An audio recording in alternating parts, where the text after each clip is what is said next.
तो बैंक में काम करने वाला एक मामूली सा आदमी, उसके पिता की तबीयत अचानक से खराब हो जाती है। अब वैसे तो बैंक में वो आदमी छोटी सी पोस्ट पर काम करा करता था, मगर उसे हैकिंग स्किल इतनी बढ़िया आती थी कि उसके बारे में तो पूछो ही मत। और जब उसके ही बैंक वाले उसे लोन देने से मना कर देते हैं, तो वो आदमी अपनी हैकिंग स्किल की मदद से अलग अलग बैंक में डाका डालने लगता है। उसके डाका डालने का जो स्टाइल है ना, उसको देखने के बाद तो बाकी सारी हैकिंग ग्रुप भी पूरी तरह से शॉक हो गए थे। अब वो आदमी कौन है, वो किस तरह से डाका डालता है और उसके डाका डालने के बाद उसके साथ क्या-क्या होता है, वो सब जानने को मिलेगा आप लोगों को इस कहानी के अंदर। कहानी की शुरुआत में सुबह के समय में एक छोटे से शहर में हम लोग ईमान नाम के एक आदमी को देख पाते हैं, जो कि रोज की तरह अपने काम को करने के लिए एक बैंक में आता है। वहां पर वो एज अ कैशियर वर्क करा करता था और उसने बहुत ज्यादा एजुकेशन भी हासिल करी थी। पर इतनी ज्यादा एजुकेशन हासिल करने के बावजूद भी उसकी सैलरी सिर्फ 2000 येन थी और वो उसके लिए बिल्कुल भी काफी नहीं था।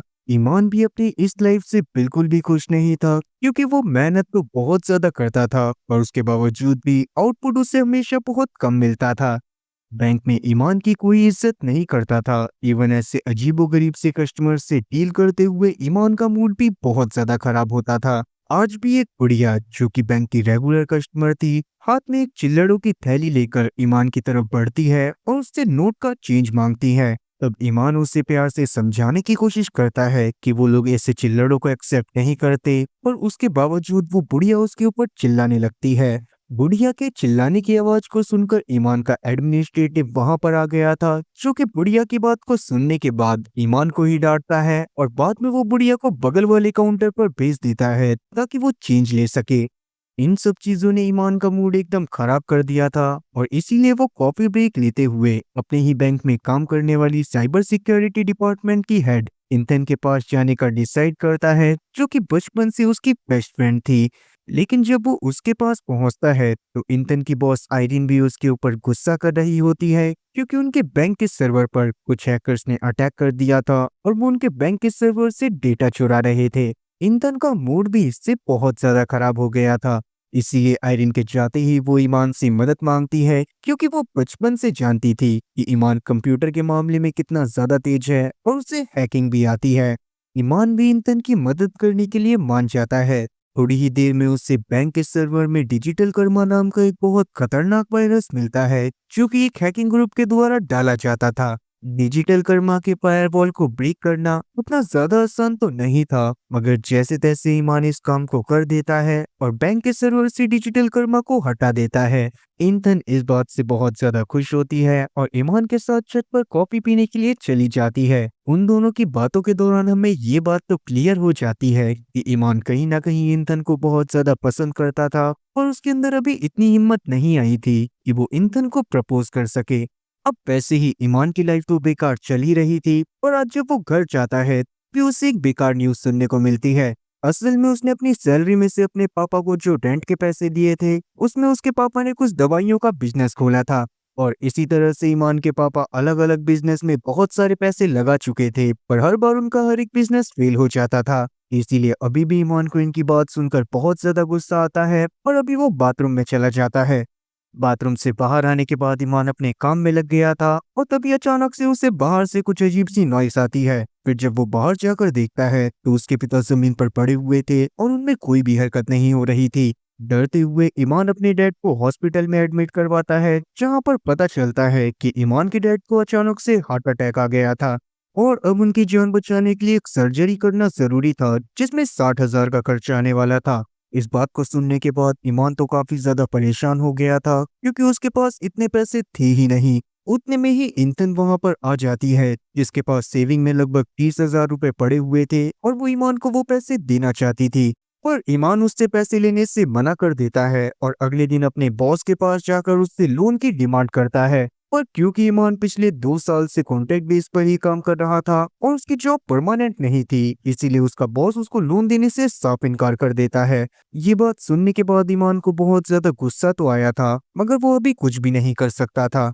शाम के समय में हॉस्पिटल में परेशान होकर ईमान अपने डैड के पास बैठा हुआ था और जब उसे कुछ भी समझ में नहीं आता तो वो अपने घर जाने लगता है। जहाँ घर के बाहर धड़ाम से कोई उसके सर पर बेसबॉल बैट मारता है और आगे जब ईमान की आंख खुलती है तो वो एक लोकल गैंगस्टर दीवान के कब्जे में था। दीवान और उसके साथी मिलकर ईमान को जी भर कर मारते हैं और बाद में ईमान को पता चलता है कि असल में ईमान के डैड ने इन लोगों से भी कर्जा लिया हुआ था ताकि वो अपने मेडिसिन के बिजनेस को चालू कर सकें। और क्योंकि ईमान के फादर की हॉस्पिटल में डेथ भी हो सकती थी, इसीलिए दीवान अभी ईमान को अपने पास पकड़ कर लाया था और अभी के लिए वो ईमान को उसके 30,000 रुपए वापस करने के लिए सिर्फ 2 दिन का टाइम देता है। इन सब बातों ने ईमान की परेशानी और ज्यादा बढ़ा दी थी और उसको समझ में नहीं आ रहा था कि अब उसको क्या करना चाहिए। ईमान की झंड लाइफ अब और ज्यादा झंड हो चुकी थी और अगले दिन जब वो टूटा हुआ चेहरा लेकर ऑफिस में जाता है तो सब उसको देखकर मजाक बनाने लगते हैं। उतने में ही सुंदर और कूल सा ऐश नाम का एक नया एम्प्लॉय ईमान को दिखाई देता है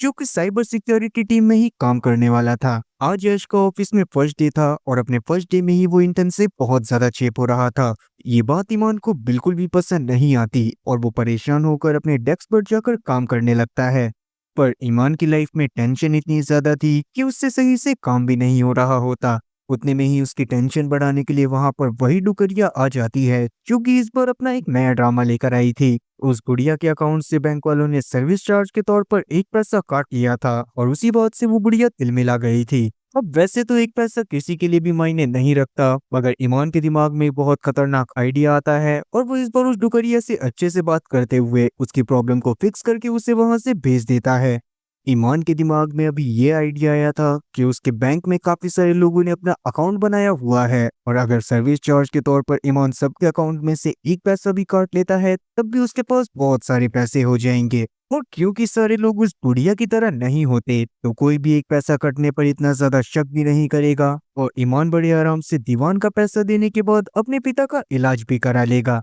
तब ईमान अपने घर में जाने के बाद पूरी रात इस बारे में सोचता रहता है और सुबह तक वो एक ऐसा प्रोग्राम बनाकर तैयार कर देता है जिसकी मदद से जैसे ही वो अपने बॉस को ईमेल भेजता है और उसका बॉस ईमेल पर दिए गए लिंक पर क्लिक करता है तो बैंक का सारा डेटाबेस ईमान को शो होने लगता है। जिसके बाद ईमान अपना दिमाग लगाकर सबके अकाउंट में से एक एक पैसा काट लेता है और उसे एक ऐसे अकाउंट में ट्रांसफर कर देता है जो कि काफी सालों से बंद पड़ा हुआ था। और अब सबसे बड़ा इशू यही था कि वो उस बंद अकाउंट में से पैसे को निकालेगा कैसे। उतने में ही ईमान के घर के बाहर दीवान के भेजे गए आदमी आ जाते हैं जो कि उससे पैसा लेने के लिए आए थे। उनको देखने के बाद ईमान तुरंत ही अपने लैपटॉप को समेटता है और पीछे वाली खिड़की से नीचे उतरकर भागने की कोशिश करने लगता है। तब ईमान जाकर एक टैक्सी में बैठ गया था और वो टैक्सी वाले से गाड़ी को बहुत तेज भगाने को बोलता है, मगर दीवान के आदमियों की नजर भी ईमान के ऊपर पड़ गई थी, इसीलिए वो अपनी बाइक से उसका पीछा करना चालू कर देते हैं।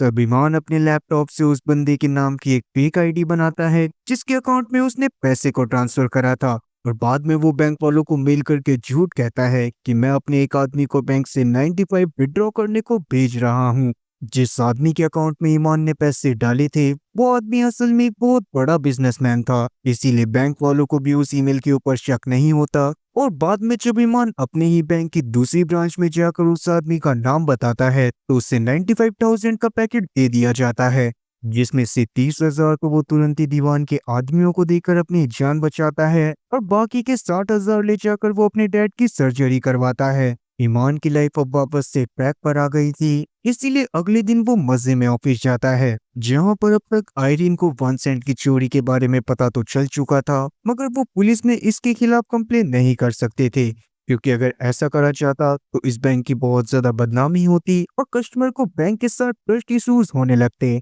पर जिसने भी इस 1 सेंट की चोरी करी थी उसका सारा का सारा बोझ अब ईंधन के सर पर आ गया था, क्योंकि आयरीन ने उसे ऑर्डर दिए थे कि वो उस आदमी के बारे में जल्दी से जल्दी पता करे। अब रात में हम लोग ईमान के बॉस को देखते हैं जिन्हें अचानक से कुछ लोग किडनैप करके बहुत बुरी तरह से मारते हैं और बाद में उनकी एक वीडियो को वायरल कर दिया जाता है जिसमें उन्हें शूट कर जान से मार दिया गया था। अगले दिन इस न्यूज के वायरल होने पर ऑफिस में सब लोग बहुत ज्यादा परेशान होते हैं। किसी को भी समझ में नहीं आ रहा था कि आखिरकार उनके बॉस को किसने और क्यों मारा होगा। इवन उस समय तक ईमान की ब्रांच में काफी सारे ऑफिसर्स भी आ गए थे ताकि सबसे पहले उनके बॉस के बारे में भी जानकारी निकाली जा सके। अब आज ईमान के बॉस का कंप्यूटर भी चेक होने वाला था तो इसी वजह से ईमान काफी ज्यादा डर जाता है, क्योंकि अगर पुलिस को उसके बॉस के कंप्यूटर में ईमान के लैपटॉप के आईपी एड्रेस से भेजी हुई फाइल मिल जाती, तो ईमान के 90,000 विड्रॉ करने के बारे में भी सबको पता चल जाता। ईमान को इस बात से एंजाइटी होने लगती है और तबीयत खराब होने की वजह से वो बाथरूम में जाकर उल्टियां करने लगता है। ईमान बाथरूम में इन सब चीजों के बारे में सोच सोच कर काफी ज्यादा परेशान हो रहा होता है, और तभी बाहर निकलते ही अचानक से उसकी नजर साइबर सिक्योरिटी में ही काम करने वाले एक आदमी शामत पर पड़ती है, जो कि बाथरूम में आया था और उसका पेट काफी ज्यादा खराब था। इसीलिए जल्दबाजी में वो अपने फोन को बाहर ही रखकर बाथरूम में चला जाता है। शामत के फिंगरप्रिंट से ईमान फोर्थ फ्लोर पर जाने वाली लिफ्ट को एक्सेस कर सकता था, जहां ही आईडी कार्ड प्रिंटिंग मशीन और सर्वर रूम भी था। और प्रिंटिंग मशीन की मदद से वो किसी के भी नाम का आईडी कार्ड बनाकर सर्वर रूम में घुस सकता था, और अगर वो वहां पर घुस जाता, बड़े आराम से ही वो सर्वर में मौजूद मालवेयर और साथ ही बॉस के कंप्यूटर में मौजूद ईमेल को डिलीट कर सकता था। ये बात समझ आते ही ईमान शामत के फोन से टेम्पर्ड ग्लास निकालता है, जिस पर शामत के बहुत सारे फिंगरप्रिंट मौजूद थे। अभी भी ईमान को अपने कपड़े बदलने की जरूरत तो थी ही, इसीलिए वो क्लीनिंग रूम में जाकर सफाई कर्मचारी के कपड़े पहनता है और साफ सफाई करने के बहाने लिफ्ट में चढ़ जाता है। किस्मत से उस समय पर लिफ्ट में कोई और मौजूद नहीं था और शामत के फिंगरप्रिंट भी काम कर गए थे, जिनकी मदद से ही ईमान फोर्थ फ्लोर पर पहुंच जाता है। और वहां जाते ही वो प्रिंटिंग रूम से ऐश के नाम का कार्ड प्रिंट करता है, ताकि अगर आगे किसी को इन सब चीजों के बारे में पता भी चले, तब भी ऐश ही फंसे। अब वैसे आप लोग इतने ज्यादा समझदार तो हो ही कि शायद मुझे ये बताने की जरूरत नहीं पड़ेगी कि ईमान सिर्फ ऐश को ही क्यों फंसाना चाहता था। और अगर आप लोग इस बारे में समझ गए हो, तो आप लोग इस बारे में कमेंट सेक्शन में मुझे जरूर बताना, वो भी किसी फनी कमेंट के साथ। अभी के लिए ईमान ऐश के नाम से सर्वर रूम में एंट्री लेकर अपने काम में लग जाता है, और नीचे हम लोग बाकी ऑफिसर्स को देखते हैं, जिन्हें ऐश के सर्वर रूम में जाने के बारे में पता चल गया था। पर ऐश तो उनके सामने ही मौजूद था, इसीलिए वो लोग भी तुरंत ही सर्वर रूम की तरफ जाने लगते हैं। पर उन लोगों के वहां से जाने से पहले ही ईमान अपने काम को सही से कर लेता है। साथ ही उसने सीसीटीवी फुटेज को पूरी तरह से डिलीट कर दिया था और सिक्योरिटी सिस्टम को अपडेट पर डाल दिया था, जिससे अब उसके पास वहां से निकलने के लिए 15 मिनट थे, क्योंकि 15 मिनट बाद सारे कैमरास फिर से चालू हो जाते। अब उसी 15 मिनट में वो जल्दी से कपड़े चेंज कर कर सीसीटीवी कैमरा के रिबूट होने से पहले वॉशरूम में चला जाता है, जहां से बाहर आते समय वो ऐसा दिखाता है जैसे कि उसका पेट खराब था। और क्योंकि अब तक सारी सीसीटीवी कैमरा वापस से चालू हो गए थे, इसीलिए ईमान के ऊपर किसी को भी शक नहीं होता, और अगर कोई उसकी सीसीटीवी फुटेज को देखता भी, तो उस इंसान को ऐसा ही लगता जैसे कि ईमान काफी समय से बाथरूम में था। अभी के लिए वहां पर आए सभी ऑफिसर्स का दिमाग भी एकदम खराब हो गया था, और उनको समझ में नहीं आ रहा था कि ये काम किसने और कैसे करा होगा। इसीलिए वो इंटर्न से बैंक में मौजूद किसी ऐसे बंदे के बारे में पूछते हैं जिसको हैकिंग आती हो। तब इंटर्न के दिमाग में एकदम से ईमान का ख्याल तो आता है, और वो इस बारे में किसी को भी नहीं बताती, क्योंकि ईमान को हैकिंग आती है। इस बारे में अब तक ईमान ने सिर्फ इंतन को ही बताया था, और इंतन के अलावा कोई भी इस बारे में कुछ भी नहीं जानता था। और इस वाक्य के बाद इंतन को भी ईमान के ऊपर थोड़ा बहुत शक होना तो चालू हो गया था। इस बारे में वो अकेले में ईमान से बात करती है, मगर वहां पर ईमान उससे ये यकीन दिलाने में कामयाब हो जाता है कि इन सब में उसका कोई भी हाथ नहीं है, और उसके फादर का भी जो हॉस्पिटल बिल था, वो भी रिलेटिव्स ने भरा था। जिससे फिलहाल के लिए तो ईंधन को ईमान के ऊपर शक होना बिल्कुल बंद हो गया था। अब शाम के समय में जब ईमान ऑफिस से निकलकर हॉस्पिटल में जाता है, तो वहां पर उससे पता चलता है कि उसके पिता का तो जल्दी ही डिस्चार्ज होने वाला था, और घर जाने के बाद भी उनकी दवाइयों में जो खर्चा आना था वो 15,000 था। ये बात सुनने के बाद ईमान काफी ज्यादा परेशान होता है, क्योंकि अब तक उसके कमाए गए पैसे खर्च हो चुके थे और उसके पास एक चवन्नी भी नहीं बचा था। और अभी के लिए तो वो अपने बैंक से वापस से चोरी नहीं कर सकता था, क्योंकि पहला उसने तो मालवेयर फाइल को डिलीट कर दिया था, और अगर मालवेयर फाइल वहां पर होती भी तब भी वो ऐसा नहीं कर पाता, क्योंकि पुलिस वालों की नजर पहले से ही उसके बैंक के ऊपर पड़ गई थी। अभी के लिए ईमान अपने बैंक के एटीएम से 5,000 रुपए निकालने के लिए जाता है, और तभी वहां पर उसकी नजर बाकी बैंक के एटीएम पर भी पड़ती है, जिनको देखने के बाद ईमान काफी ज्यादा खुश हो गया था, क्योंकि अब वो सिर्फ अपने बैंक में नहीं बल्कि बाकी बैंक के अलग अलग ब्रांच में अलग अलग सर्वर पर अपना वायरस भेजकर बहुत सारे पैसे कमाने वाला था। और इसके लिए ईमान जो नाम यूज करता है वो था डिजिटल कर्मा, ताकि अगर कोई बैंक वाले कंप्लेन करे भी तब भी सारा इल्जाम डिजिटल कर्मा ग्रुप पर लगे, जिसके बारे में तो वैसे भी किसी को कुछ भी नहीं पता था। ईमान वैसे तो ये सब करने में काफी ज्यादा डर रहा था, मगर अपने पिता की जान बचाने के लिए उसके पास कोई और रास्ता नहीं होता। वो सुबह से लेकर शाम तक अकेले में अपने लैपटॉप में लगा रहता है और इसी तरह 2 हफ्ते बीत जाते हैं। इन 2 हफ्तों के दौरान ईमान ने काफी सारे बैंक को लूटा था और अब तक उसने अपने अकाउंट में लगभग 8 लाख रुपए जमा कर लिए थे, जिससे ईमान को एक अलग ही लेवल की खुशी मिलती है क्योंकि उसका पूरा बचपन गरीबी में ही बीता था।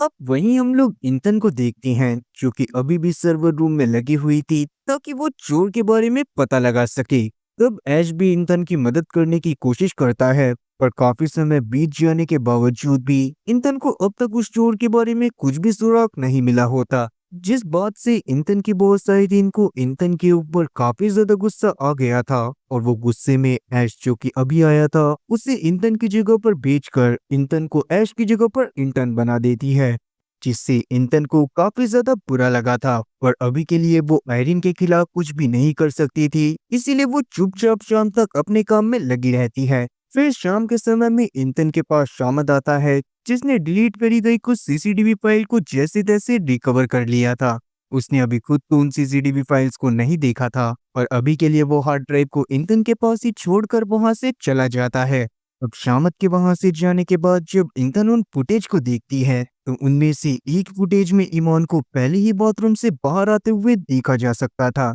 जिसको देखने के बाद तो इंतन के एकदम होश उड़ गए थे। वहीं हम लोग ईमान को देखते हैं जिसने अपने पास मौजूद पैसे से अब तक एक शानदार स्पोर्ट्स कार खरीद ली थी, जिसको लेकर वो एक बढ़िया सा बंगला भी खरीद लेता है। और बाद में जब वो अपने डैड को उस घर में लेकर जाता है तो उस समय तक ईमान की चाल ढाल एकदम बदल गई थी। उसके पापा को ये सब देखकर काफी ज्यादा अजीब तो लग रहा था, इवन उन्हें समझ में भी नहीं आ रहा था कि ईमान के पास इतना पैसा कहाँ से आया, पर अभी वो इन सब चीजों को इग्नोर करते हैं। वो अभी बहुत ज्यादा खुश थे। फिर रात के समय में जब वो अच्छा अच्छा खाना खा रहे होते हैं उतने में ही दीवान और उसके आदमी घर में आ जाते हैं और उन्हें परेशान करते हुए जानने की कोशिश करते हैं कि उनके पास इतना सारा पैसा कहाँ से आया। तब ईमान शुरू में तो उनसे कुछ भी नहीं कहता और ईमान के फादर को तो यही लग रहा था कि अभी तक उन्होंने दीवान के पैसे वापस नहीं करे हैं, इसीलिए वो वहां पर आया है। तो वो उससे बोलते हैं कि वो जल्दी ही उसके पैसे वापस लौटा देंगे,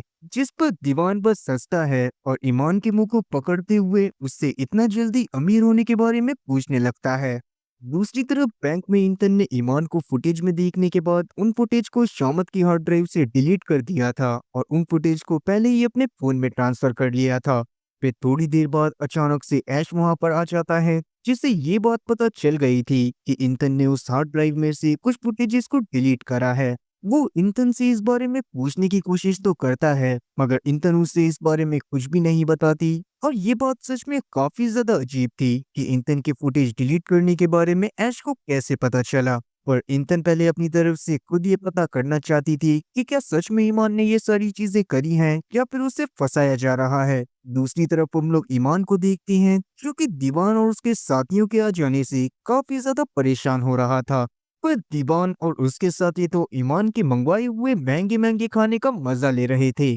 पहले तो ईमान दीवान से झूठ बोलने की कोशिश करता है कि उसने इतने सारे पैसे कैसे कमाए, पर दीवान जितना भूतिया लगता था उतना भूतिया था नहीं। उसे ईमान के झूठ के बारे में सब कुछ समझ में आ जाता है और वो गुस्से में ईमान के फादर को टॉर्चर करने के लिए हथौड़ा निकाल लेता है और तब ना चाहते हुए भी ईमान को दीवान को सब कुछ बताना पड़ता है। वहीं हम लोग ऐश को देखते हैं जो कि अभी भी लगातार ऑफिस में अपनी एक नई टीम बनाकर उस इंसान के बारे में पता करने की कोशिश करे जा रहा था जिसने पैसों को चुराया था। तब इंतन भी आकर उसकी टीम को ज्वाइन कर लेती है और वो बाकी की सीसीटीवी फुटेज को रिकवर करने में ऐश की मदद करना चाहती थी। मगर अभी तक इंतन ने किसी को ईमान के बारे में नहीं बताया था और ना ही वो तब तक किसी को इस बारे में बताने वाली थी जब तक कि उसे इस बात की कंफर्मेशन खुद नहीं मिल जाती कि ईमान ने ही ये सब करा है या फिर नहीं। वहीं ईमान की बातों को सुनने के बावजूद भी दीवान को इस बात पर भरोसा नहीं हो रहा था कि कोई इंसान इस तरह से भी चोरी कर सकता है।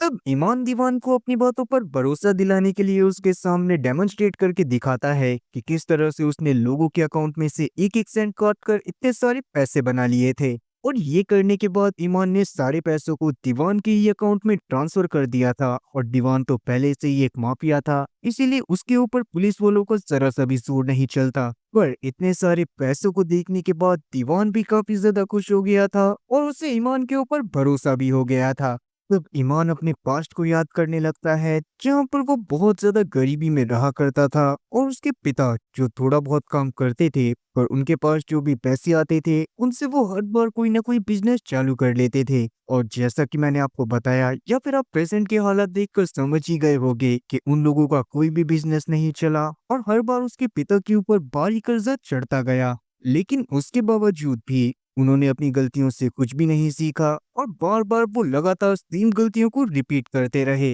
और प्रेजेंट टाइम में हम लोग देखते हैं कि ईमान के फादर को जब ईमान की सच्चाई के बारे में पता चलता है तो वो बहुत ज्यादा बुरा फील कर रहे होते हैं, क्योंकि अगर बचपन में ही उन्होंने ईमान के ऊपर भी थोड़ा सा ध्यान दिया होता या फिर अपनी गलतियों को सुधारने की कोशिश करी होती तो शायद ईमान ये सारी हरकतें नहीं करता। अब वैसे अभी के लिए ईमान के डैड ईमान से सही से बात नहीं कर रहे होते, पर ईमान भी उन्हें कुछ भी समझाने के मूड में नहीं था। वो बस कहीं ना कहीं इसी तरह से गरीबी में जीवन काट कर बोर हो गया था और अब वो अमीरों की तरह रहना चाहता था। तब ईमान के फादर भी शांत हो जाते हैं, क्योंकि वो खुद भी जानते थे कि सच में उन्होंने ईमान के बचपन में बहुत ज्यादा गलतियां करी थी और वो हमेशा अपनी वाइफ से भी लड़ते रहते थे, जिसका ही बुरा असर ईमान के बचपन पर भी पड़ा था। और ईमान की माँ एक दिन गुस्से में ईमान के फादर की हरकतों और गरीबी की वजह से उन्हें छोड़कर चली गई थी। और उस समय से लेकर अब तक सिर्फ ईमान ही ऐसा था जो कि अपनी माँ को बहुत ज्यादा मिस करता था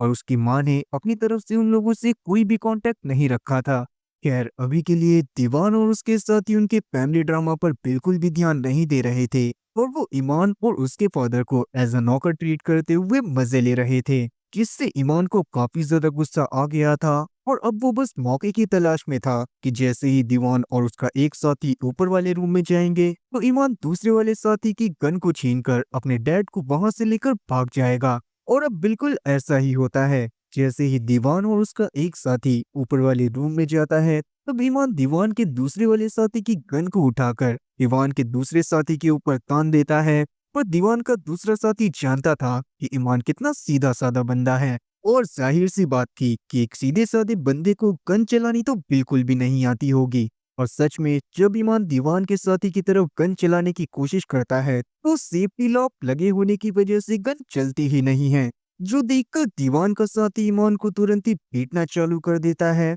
मगर उतने में ही ईमान के पिता उस गन को उठाते हैं और उसके सेफ्टी लॉक को हटाने के बाद वो दीवान के साथी के सर पर गन को रखकर कॉक कर देते हैं, जिससे दीवान के साथी की तो फट के 4 से 64 हो गई थी और उतने में ही ऊपर से दीवान और उसका दूसरा वाला साथी भी आ गया था। वो दोनों भी ये सिनेरियो देखने के बाद काफी ज्यादा डर जाते हैं। पर अभी के लिए ईमान और उसके पिता वहां से पार्किंग की तरफ भागने लग गए थे। और तब रास्ते में हम लोग ईमान के पिता की बातों से जान पाते हैं कि उन्होंने गन को मूवी से देखकर चलाना सीखा था। तब तक दीवान और उसके साथी भी नीचे आकर ईमान और उसके पिता का पीछा करना चालू कर चुके थे। पर जैसे तैसे ईमान और उसके पिता अपनी महंगी लग्जरियस स्पोर्ट कार में जाकर बैठ जाते हैं और वहां से अपनी गाड़ी को सट्टे दिनी लेकर वो लोग रोड पर आ जाते हैं। अब वैसे तो दीवान ने अभी भी हार नहीं मानी थी और दीवान अपने साथियों के साथ मलेशिया की खाली सड़कों पर ईमान की कार का पीछा कर रहा था। तब ईमान अपनी गाड़ी को लेकर एक गली में आ जाता है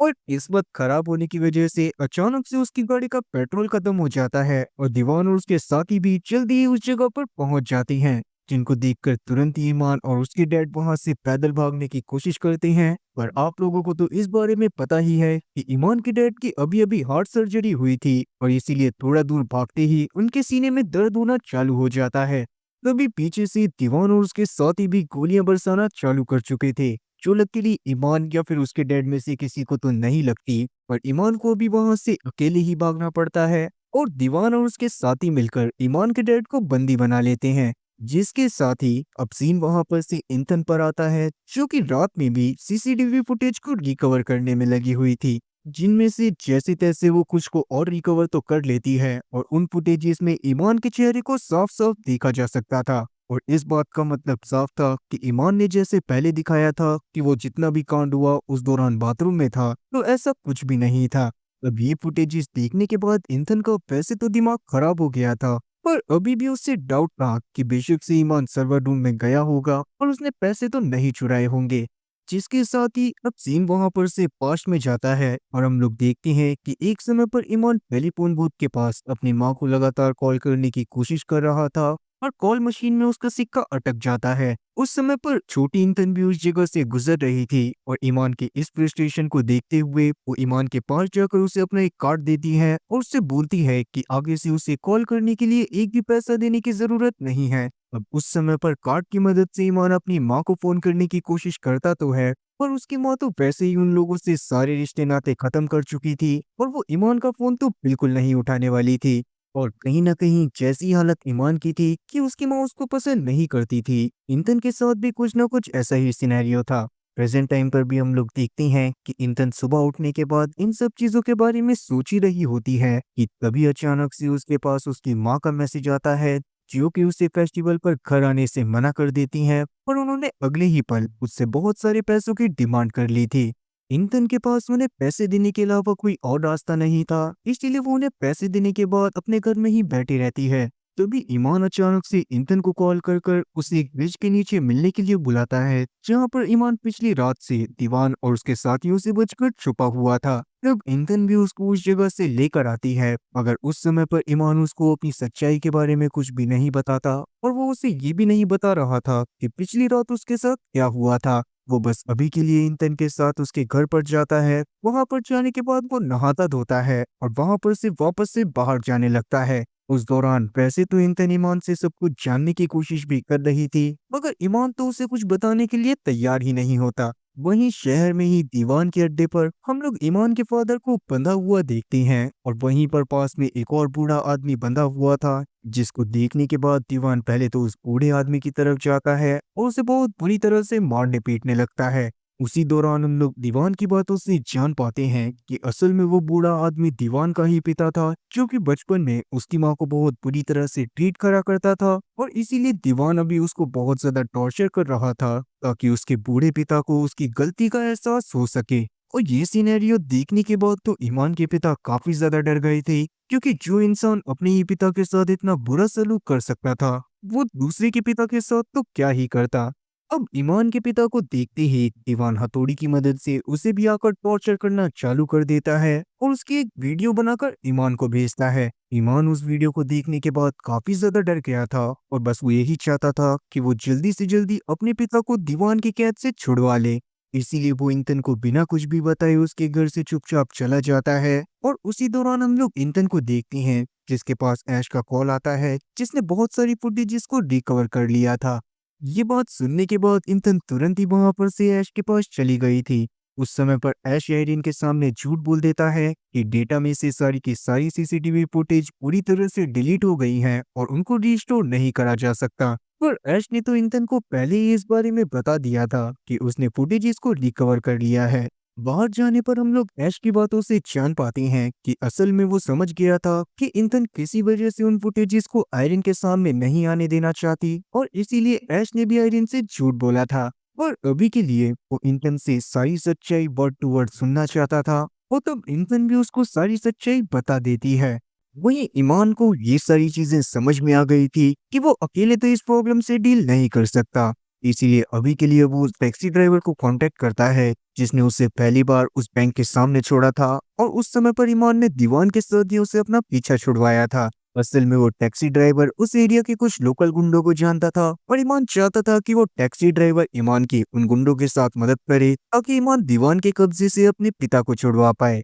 अब जब तक उस टैक्सी ड्राइवर को दीवान के नाम के बारे में नहीं पता था, तब तक तो वो ईमान की मदद करने के लिए पूरी तरह से तैयार था। मगर जैसे ही उसे दीवान के नाम के बारे में पता चलता है, तो वो ईमान को पीटते हुए उसकी मदद करने से साफ इनकार कर देता है। पर ईमान ने भी अपना मन बना लिया था कि वो इस आदमी से तो मदद लेकर ही रहेगा, इसीलिए अभी के लिए वो उस टैक्सी ड्राइवर का पीछा करना चालू कर देता है और उसी आदमी के सामने चला जाता है। इतना सब कुछ देखने के बाद वो टैक्सी ड्राइवर ईमान की मदद करने के लिए मान तो जाता है और वो उससे कुछ डाउन पेमेंट की डिमांड करता है, क्योंकि वो ऐसे ही फ्री में तो ईमान की मदद करने नहीं वाला था। और अभी के लिए पैसे भी ईमान के पास पैसों की कमी तो थी नहीं, तो वो उस टैक्सी ड्राइवर के अकाउंट में कुछ पैसे ट्रांसफर करता है और उस दौरान हम लोग उस टैक्सी ड्राइवर की बातों से जान पाते हैं कि वो काम करता है इबू ज़ारा के लिए। इबू ज़ारा असल में क्रिमिनल वर्ल्ड का एक जाना माना नाम थी और वो दीवान से भी बहुत बड़ी गैंगस्टर थी और इबू ज़ारा के ही आदमियों के थ्रू वो टैक्सी ड्राइवर ईमान के डैड को दीवान की गैंग से छुड़ा कर लाने वाला था।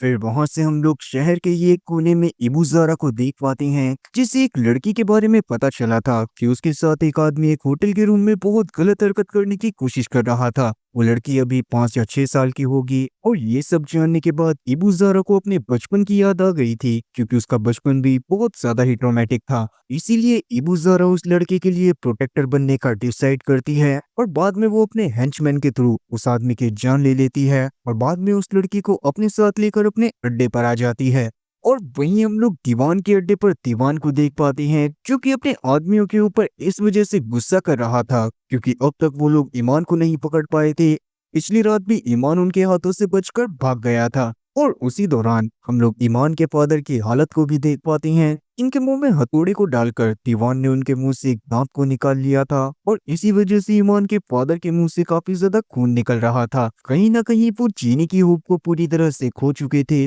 पर अचानक से ही उनके कानों में ईमान के बचपन की वॉइस आती है, जो कि उन्हें जीने की थोड़ी सी उम्मीद देती है और उन्हें लगने लगता है कि ईमान जल्दी ही आकर उन्हें वहां से बचा लेगा। ईमान खुद भी इस काम में लगा तो हुआ था और उस टैक्सी ड्राइवर ने उसे इबू ज़ारा से भी मिलवा दिया था। ईमान वहां पर इबू ज़ारा को ऑफर करता है कि इबू ज़ारा उससे जितने पैसे मांगेगी वो उसे उतने पैसे देगा, बस बदले में वो दीवान की कैद से उसके फादर को फ्री करवा दे। पहले तो इबू ज़ारा को इस बात पर भरोसा नहीं हो रहा होता कि ईमान उसे कितना भी पैसा दे सकता है, और उस दौरान ईमान अपने लैपटॉप की मदद से इबू ज़ारा के अकाउंट में काफी सारे पैसे ट्रांसफर करके दिखाता है। पर उसके बावजूद भी इबू ज़ारा उसे मना कर देती है कि वो दीवान से पंगा नहीं लेना चाहती। इस बात ने तो ईमान का पूरी तरह से मन ही तोड़ दिया था। थोड़ी देर बाद वो वापस से उसी टैक्सी ड्राइवर के पास जाता है और उसे उस बार वो पहले से भी ज्यादा अमाउंट देने का वादा करता है, जिसके बदले में बस वो उससे यही मांग रहा था कि कम से कम वो तो उसके साथ चलकर दीवान की कैद से उसके फादर को फ्री करवाए।